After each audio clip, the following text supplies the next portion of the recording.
Hello children, welcome to the virtual session again. So let us continue with chapter 2, Is Matter Around Us Pure? Part 3. So in this session we are going to recap. First we are going to recap what we have done in a previous session. So we did mixture. You know mixtures are of two types, heterogeneous mixture, homogeneous mixture. So here you can see the distribution of the particles in heterogeneous mixture and homogeneous mixture. Where in heterogeneous mixture the particles are non-uniformly spread or scattered, where in homogeneous mixture it is uniformly spread. So you can see the difference between the arrangement of the particles in heterogeneous mixture and homogeneous mixture. Like for example, you take sand, add in water, that will be a heterogeneous mixture because the particles will not be evenly distributed.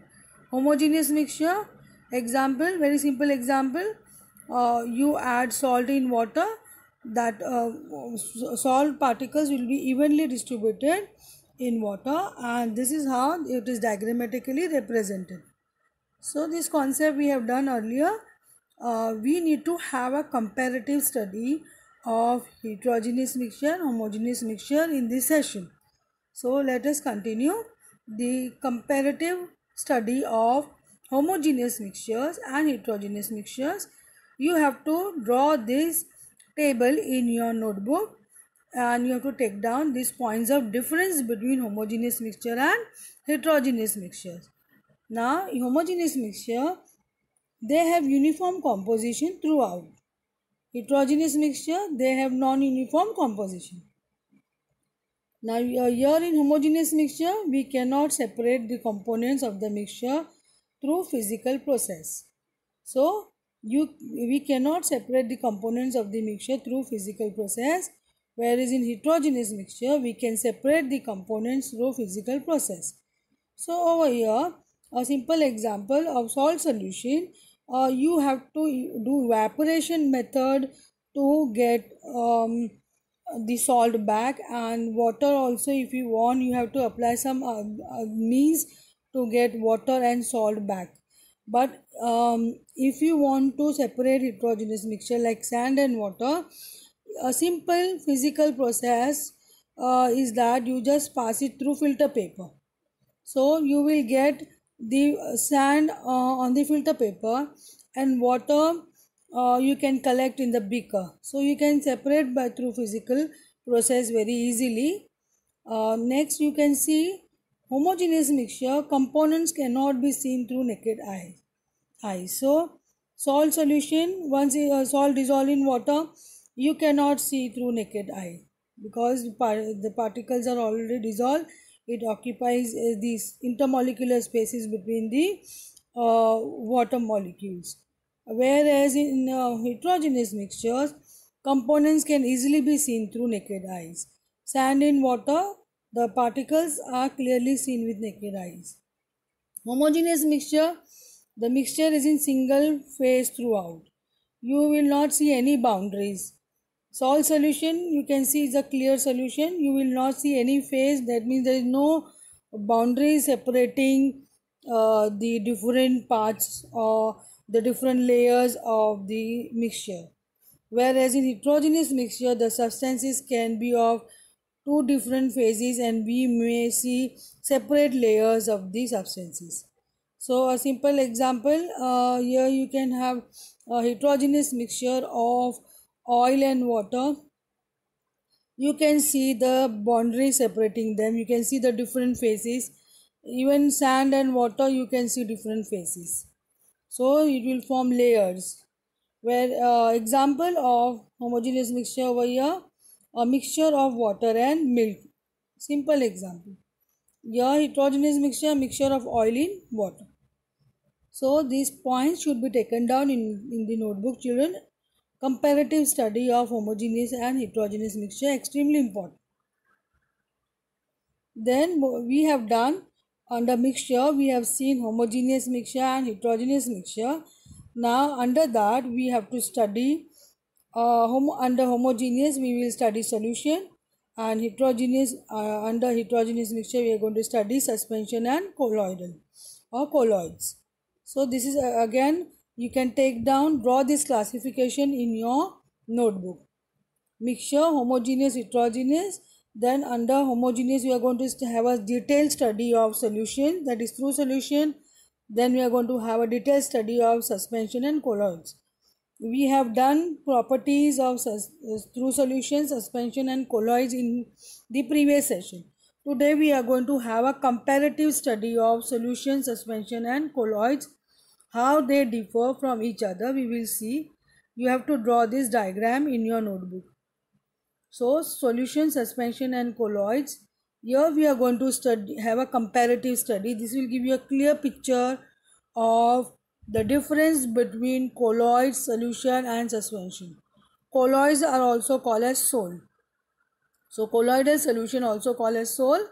You have to please mark, or solution can also be called as through solution. So that term should not be misleading to you, or you should understand colloids can also be called as sol and solution through solution. Okay, so now we will see different attributes over here. Type of mixture: colloids heterogeneous, solution homogeneous, suspension heterogeneous. So please see the difference. You have to draw this table in your notebook. This is a comparative study, is extremely important. Please take it down in your notebook, children. So here you have types of mixture. You have to take down the first point. Then colloids may appear homogeneous to you, but actually when you see under microscope it is heterogeneous in nature. So please take down these points. Then you will have size of particles. Size of particles 10 raised to minus 7 to 10 raised to minus 5 centimeter. 10 raised to minus 7 to 10 raised to minus 5 centimeter. The range is given. You can imagine how small these colloidal particles are. So it is 10 raised to minus 7 to 10 raised to minus 5 centimeter. So please take it down. It is 10 raised to minus 7 to 10 raised to minus 5 centimeter. Whereas solution, the particle size less than 1 nanometer. So what is 1 nanometer equal to? You can write in your notebook. 1 nanometer is equal to 10 raised to minus 7 centimeter, or 1 nanometer is equal to 10 raised to minus 9 meter. So when you are raising it to the negative power, you can imagine 10 raised to the negative power means the particle size are very small. You can see it is solution less than 1 nanometer, and suspension particle size are quite big as compared to solution and colloids. It is more than 100 nanometer. So you can say the particle size of colloids lies between the particle size of solution and suspension. So solution will have a smaller size than colloids, and then the largest particle size will be suspension. Tyndall effect exhibited by colloids, solution will not exhibit. Suspension, it depends on the kind of suspension you prepare, it may or may not be exhibited. So most of the time you see most of the suspension they do show Tyndall effect. Now appearance, how it appears, usually glassy and clear. So starch solution, if you take colloids, it look clear, so it will appear homogeneous, but it is heterogeneous. Then solution is unclouded and clear, it is clear solution like salt solution. And suspension cloudy and opaque. So appearance is this. Visibility, it is visible with an ultra microscope. So particle size are not that big enough to be seen with naked eye, so you need an ultra microscope. Solution not visible and visible with naked eye. So suspension, the particles can be seen with naked eye. You have to take down this in your notebook, children. Then further attributes we will see. Diffusion, colloids diffuses very slowly, solution diffuses rapidly. Suspension do not diffuse at all. Then when you are talking about stability, the stability of the particles.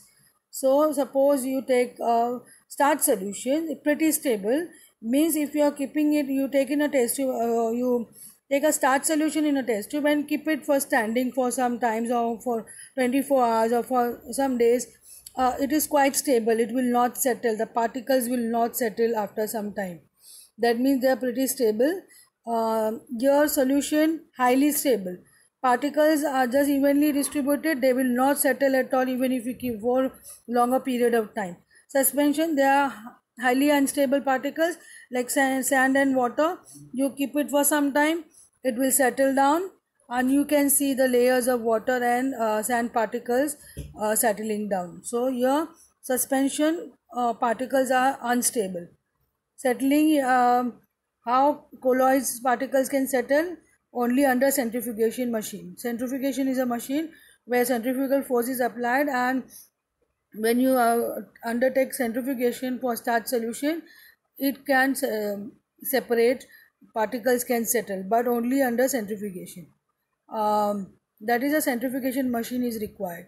Solution will do not settle at all because the particles already dissolve in water, so or in any liquid, so then it will not settle at all. So and over here suspension settle on their own, don't need any centrifugation, leave it for some time undisturbed, particles will settle. Now example over here, you will have colloids, milk, blood, smoke.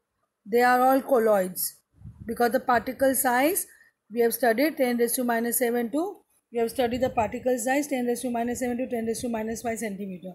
So milk, blood and smoke, colloids. Example of solution, salt solution, sugar solution, sand in water, dusty air, they are all suspension. Kindly take this down in your notebook, children. Extremely important. Now, classification of colloids we need to study because here when you have taken down properties of colloid solution and suspension. So, a solution has no classification. It's only one type of true solution you have. Suspension also you will not have classification. You have one type of suspension. But colloids are classified further based on the type of solute and solvent we use to prepare colloids. So that's why we need to study classification of colloids. We have different types of colloids would depend upon disperse phase and dispersing medium. First of all, we need to clear concept of disperse phase and dispersing medium. So here we are going to classify colloids now. First of all, what is disperse phase? The dispersed particles or the solute like component in a colloid. Like for example, you are taking a starch powder and dissolving it in water. So the solute like the starch particle, the starch solute will be a dispersed phase, and water in which you are dissolving it or you are trying to mix water and in starch powder, the water will be a dispersing medium. The substance in which solute like particles are added is called as dispersing medium. So based on the state of the dispersing medium, colloids are classified as follows. So now we will see the diagrammatic representation for you to have a clear understanding of dispersed phase and dispersing medium. Here you can see the solute like particles, dispersed phase, and the solvent like the phase which is spread continuous phase, that is called a dispersion medium. So dispersion medium is a continuous phase and dispersed phase is a discontinuous medium because it is solute, and dispersion medium is a solvent. Next you can see an example of colloidal solution of silver in water. Now silver particles disperse phase and dispersion medium will be water. So these examples should make your concept clear about dispersed phase and dispersing medium.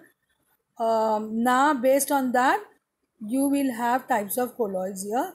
You have to go through this chart and try and understand the types of colloids based on the dispersing medium and dispersed phase. So over here you will have colloid type accordingly.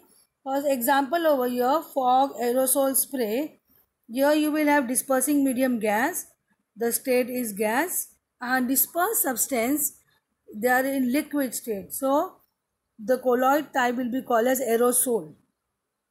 Then you will have smoke airborne bacteria, dispersing medium gas, dispersed substance liquid. So colloid type will be again aerosol. Then you will have whipped cream or soap suds, dispersing medium liquid, dispersed substance is gas, colloid type called as foam. Milk and mayonnaise, dispersing medium liquid, dispersed substance liquid, colloid type emulsion. Paints, clay, gelatin, again here you have dispersing medium, liquid, dispersed substance, solid, and colloidal type called as sol. Marshmallow, styrofoam, here you will have dispersing medium solid, dispersed substance gas, colloid type called as solid foam. Then you will have next example butter, cheese, dispersing medium you have solid, dispersed substance liquid state, then this type of colloid is called as solid emulsion. Ruby glass, dispersing medium solid, dispersed substance solid, so this is called as solid sol. So depending upon the state of dispersing medium and dispersed phase or dispersed substance, you will have different type of colloids. You just have to go through this, children. It's extremely important for you to understand the different types of colloids and why do we have a classification of colloids. Just because of different phase we are using of the dispersing medium and dispersed phase. So please try and understand this classification is extremely important. Accordingly you will get a colloid type, and many such colloids we can prepare, and it has a wide applications. Thank you, children. Here we end with the session. We will continue with the same chapter in the next session. Have a wonderful day.